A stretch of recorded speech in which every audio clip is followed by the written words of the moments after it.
দেখা যাবে। বলছি এই চাকরিহারারা 16 দিন ধরে বসে রয়েছে এখনো, এবং তাদের একবার পুলিশ ডেকে পাঠাচ্ছে, বিভিন্ন জিজ্ঞাসাবাদ করছে, বসিয়ে রাখছে। সমাধান মমতা ব্যানার্জির হাতে। আপনি কালকেও সুপ্রিম কোর্টে যারা গেছিল র্যাঙ্ক জ্যাম্প নিয়ে, তার অর্ডার দেখেছেন। শুক্রবারও আরেকটা কেস আছে। স্ট্যান্ড তো খুব ক্লিয়ার। যোগ্য অযোগ্য বাছাই করে তালিকা দিয়েই রিভিউতে গেলে কিছু হবে, জেনারেল রিভিউতে কিছু হবে না। প্রত্যেকবারই নানাভাবে সুপ্রিম কোর্ট বলছে যে অযোগ্য মানে অযোগ্য। পুরো বিষয়টা মমতা ব্যানার্জির হাতে। এবং কালকে পরশুদিন প্রাইমারি হিয়ারিংয়ে দেখেছেন এজি কি বলেছে।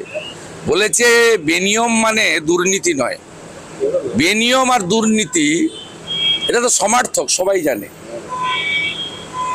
সরকারের এজি বলছে দাঁড়িয়ে, আপনারা তো সবচেয়ে বড় ইস্যু ধরছেন না।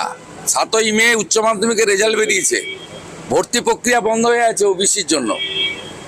ডিএ, ওবিসি 26,000, আর আসছে প্রাইমারি। এই চারটাতেই পিসি।